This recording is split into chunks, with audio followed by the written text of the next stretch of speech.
You're welcome to my channel. In this video, we are going to be talking about another category of branches, which is autonomous branches. Yeah. In autonomous branches, most work is done by the branch accountant who maintains a competent set of accounting books. We said in autonomous branches, they do most of the accounting work by themselves.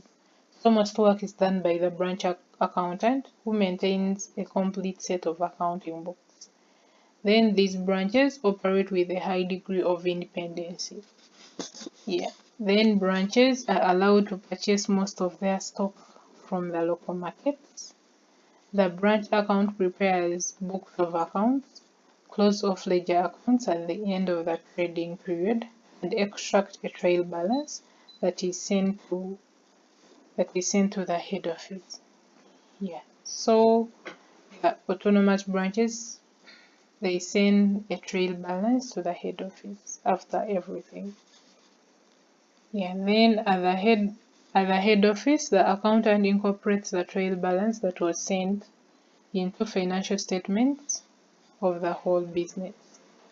The relationship between the head office and the branch is that of the debtor-creditor relationship, although the head office provides all the necessary capital for beginning the operations of the autonomous branches, but they have a relationship of the debtor to creditor. They have that relationship whereby the head office is the creditor to the branch and the branch is the debtor to the head office. Yeah. Then the following need to be given emphasis when accounting for autonomous branches. First we have current accounts.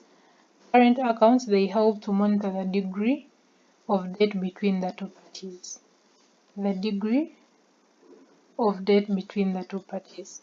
And here we have branch current account. The branch current account, it's maintained in the head office books. Branch current account is maintained in the head office books to record all the transactions between the two parties.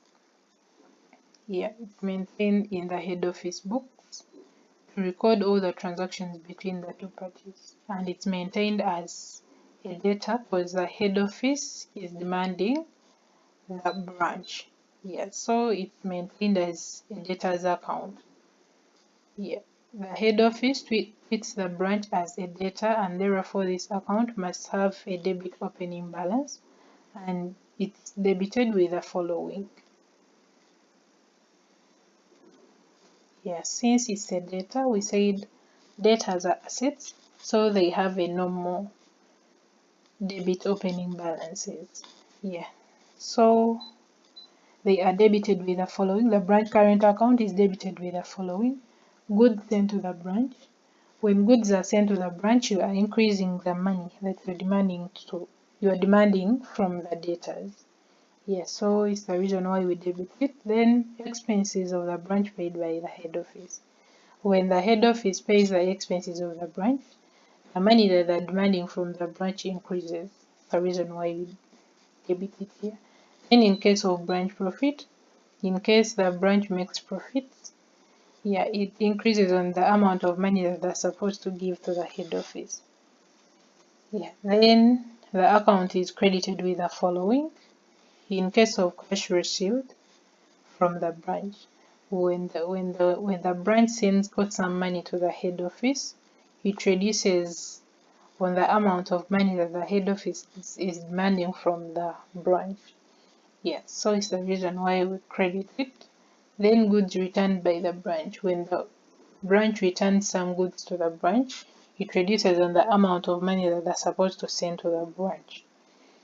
Yeah.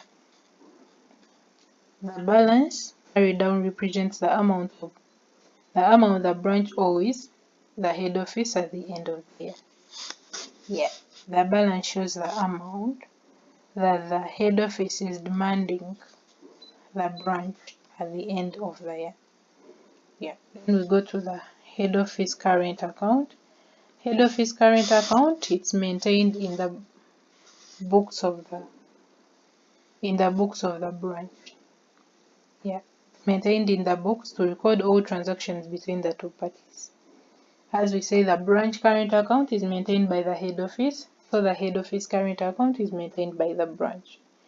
Yeah, the branch treats the head office as a creditor. It treats it as a creditor because it's demanding from them, like it's demanding them money. So it treats the head office as a creditor, and therefore this account should have a credit opening balance. Creditors are liabilities, and liabilities have a normal credit opening balance. Yeah, and this account is debited with the following. It's debited with the following. When goods are sent to the head office, when cash is sent to the head office, creditors reduce by debiting and they increase by crediting. So when cash is sent to the head office, the creditors are reducing because you paid for them some money. And then when goods are returned to the head office, it also reduces on the amount that you're supposed to give to the creditors. Yes, so you debit it with cash sent to the head office and goods returned to the head office. Then the account is credited with the following: the things that increase on the amount that you're supposed to send to the head office. Expenses of the branch paid by the head office, it increases on the amount that the head office is demanding from the branch. That's the reason why we credit it. Then goods received from the head office. When the business receives goods from the head office, it increases on the amount of money that they're supposed to send to the head office. Then in case of branch profit, it also increases on the money that they're supposed to send to the to the head office. And the balance in this account in the head office current account represents the obligation the branch has towards the head office at the end of the year. It represents the obligation the branch has towards the head office at the end of the year. Yeah. Then B, we also have items in transit.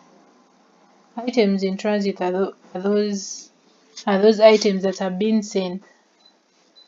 Are those items that have been sent by the head office to the branch, but they haven't reached the branch. Yeah.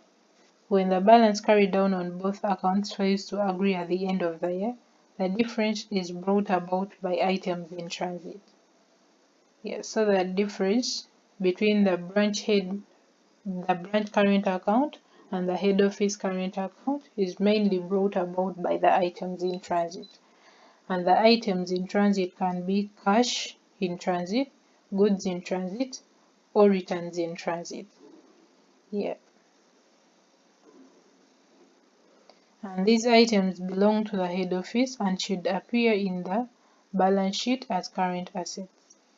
They belong to the head office since they have been sent by the head office, but they haven't reached the branch.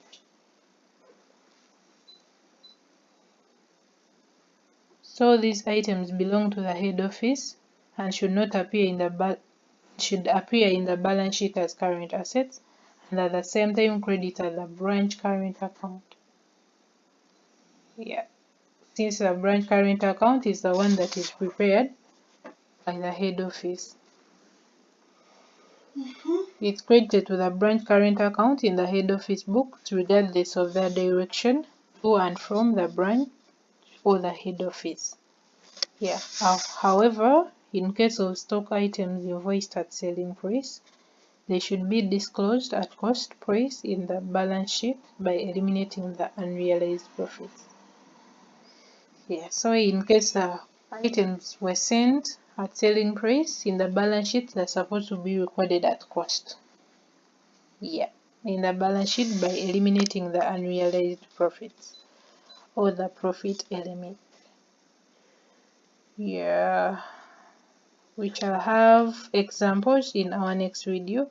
Thanks for watching. Don't forget to subscribe, like, comment, share with your friends, and watch my next video.